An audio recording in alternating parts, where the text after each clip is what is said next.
So we'll start with the first question. I hope everyone knows about Vserv. It's India's leading mobile marketing company.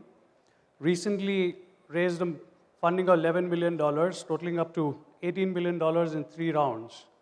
Started in 2010, clocked $27 million by now. So Deepak, first thing, if we go by the topic that we have, is Digital India shaping up to be Mobile India? What do you think the mobile internet space has made the biggest impact on? So great. First of all, I'm glad to be here and great to be a part of GMIC. Coming back to mobile internet. So when we look at mobile internet, the first disruption, what is mobile internet meaning in terms of disruption? I think in the first place, when I think about mobile internet, it is outstripping the pace of our imagination. That's the first thing which always comes and hits me with mobile internet. And day in and day out, it stares in front of me. The second thing when I look at it, what is mobile internet redefined? It is fundamentally redefined distribution. So when we look at any business, so if you had to go back and look at a newspaper business, they were only interested in covering news, roughly around the areas where their delivery trucks could deliver in the morning. Or if I look at the banking business, they were limited to the banking network they had on ground. Or if I look at a TV broadcaster, for them, they were interested in covering topics, around the broadcast towers they could reach out to. So now when you look at, so what we are saying here is that your market position was defined by the range of coverage you could do, the distribution you could do. So mobile internet today has gone ahead and redefined that. So any business, what it means to them is they can reach out to, 200 million mobile internet users? So they have access, reach, distribution to that. Now it's up to a business how they can evolve, reinvent, and capitalize on this vast distribution network. So it has increased reach at a very minimal cost, if I were to summarize what you want to say. Right. And by way of this reach and access to the 200 million population, which is right now on the mobile space, it gives opportunity to various businesses to start the businesses around that medium, not having to depend on legacy of the brick and mortar ways of distribution. Yeah, so you could be in any business. You could be in a food business, you could be in a transportation business, you could be in a retail business, you could be in the education business, you could be any sector. Earlier, obviously, your reach was limited, your distribution network was limited, but now you have to reimagine that. And you could extend, you have that access to these millions of customers, and if you can make your proposition relevant, your proposition, whether it is a food business, a media business, a retail business, if you can make it relevant for the mobile internet customer, you have a fairly high degree of being a winner in that space. The second piece which is would unlock is the entertainment category. Now when you look at entertainment category, and if you look at consumers in India, they love movies. If you do the math and say roughly about, say, 15 million people in the country watch a hit film, a hit Bollywood film, which in turn generates a revenue of about 200 crores. So you're talking about 15 million people going and buying a film ticket.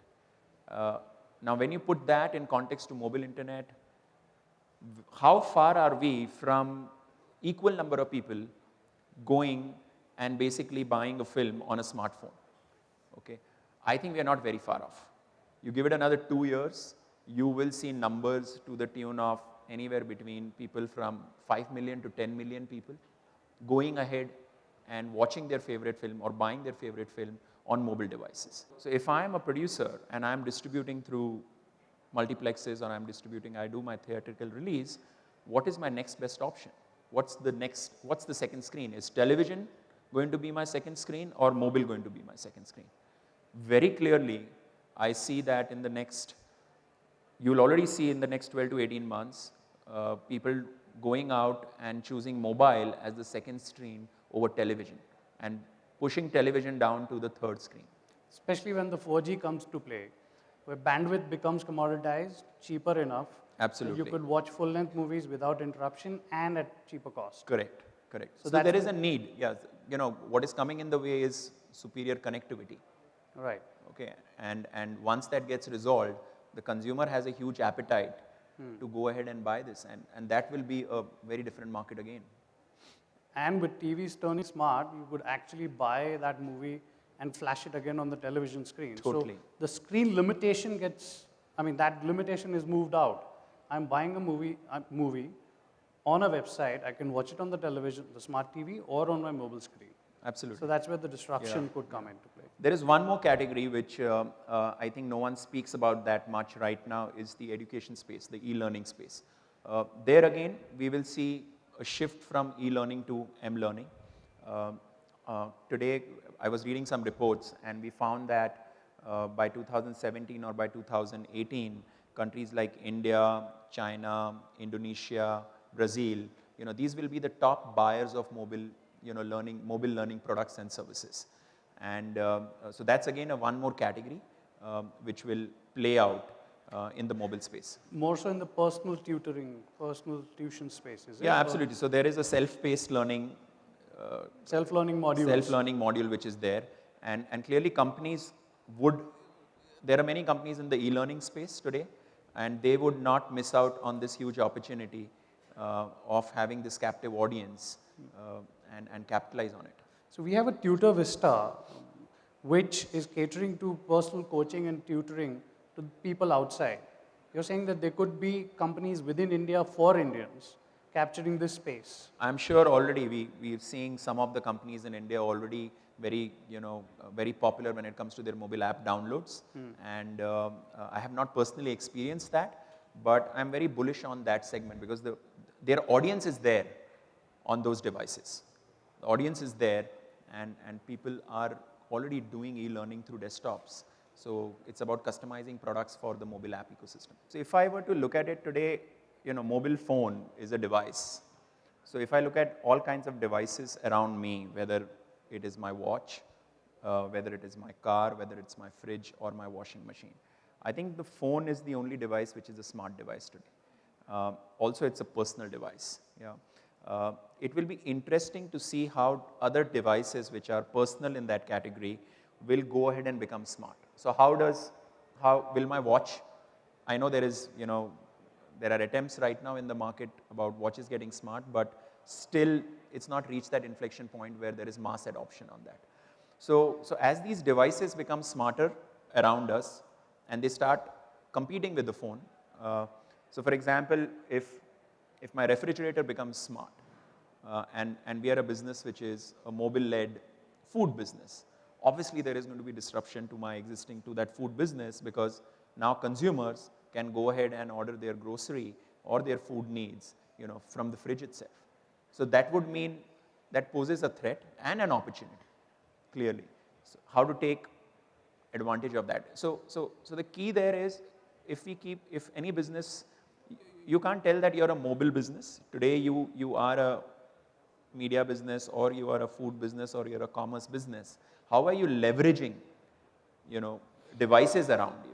Or how are you leveraging the data which these devices generate for you, is what organizations should look at. So look at being screen agnostic rather than screen focused. Totally.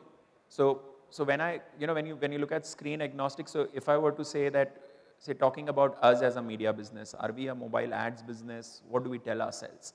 We tell ourselves that we are a data business. We understand data about consumers. We figure out where these consumers are on mobile internet, and then attempt to serve the most relevant ad there. So if there are other channels, other devices which are capturing data about users, we should be taking advantage of that. If we don't take advantage of that, then there is a very high probability of us becoming irrelevant. So Internet of Things is something that you reckon is a threat? Yeah. So IoT can potentially. I still would say that it's an interesting threat, because it will allow companies in the mobile space to reinvent and become stronger. All right. The other point that, as a threat, if you reckon that is, someone in the morning session raised a question, augmented reality, right? If the entire consumption of internet or activities happens around Google Glass or any other device manifestation of augmented reality, where the intervention of screen is completely out, it's voice activated. So through voice, I tell my Google Glass and I browse, then I shut it down, combining with Internet of Things. Is augmented reality a near threat or a future threat? I think it's a future threat. It's a far out piece. The way I look at it is, I don't look at it technology, I look at it from a consumer point of view, and I see what is the learning curve involved for the customer to adapt to new technology.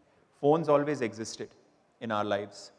They became smarter, and hence the adoption is faster. If you take an example of Google Glass, it's a new device.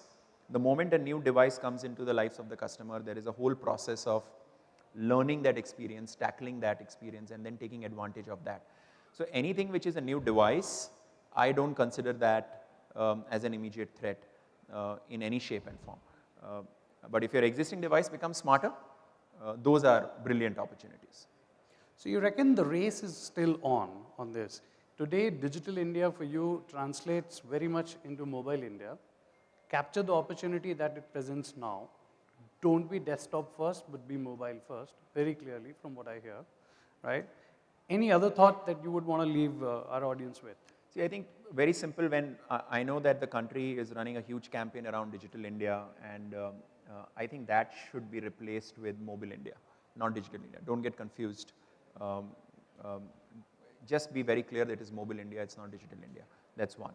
The second is, people in the room could be from various businesses. They could represent various segments. Someone could be from the real estate segment, from the education segment, from the media segment. You could be from any segment. Unless and until your organization or your company does not have a mobile first play, you are bound to get disrupted. Because there are people in the room who are leveraging the market opportunity through a mobile first approach and winning in that piece. So being in that ecosystem and leading that piece is the only way for you to survive. So I'd just like to say, the two Deepaks here say you might get disrupted. Just wake up and smell the coffee. Thank you so much. Thank you. Hi sir, this is Shivam from TrackNext. I just wanted to ask you that there are a hell lot of apps coming up, right? So there will be an app in future that will be the segregator of all apps. So then would the mobile advertisement have a threat to it? Why would mobile ad? So, you know, any new app comes, basically it going and solves the problems of organizing the list of apps which you have your device. So it is not really any threat in that sense. Because it will be segregating all those apps, right? So it just organizes life for the customer. If I really look at, if I go into my house and I say that, you know, I have hundreds of books and I keep it in my bookshelf, okay, and it can only have so much storage. Now on the device, if I have 100, 200 apps, another app comes and organizes that for me on my phone. It just helps me with that. No, I was asking as per the advertiser point of view. So from an advertiser point of view, the advertiser is always looking at media opportunity. It is not, they are looking at usage of an app. They are not looking at access to the app. You know, when consumers are using any app and they find media opportunity within that, that is what advertisers want. Thank you.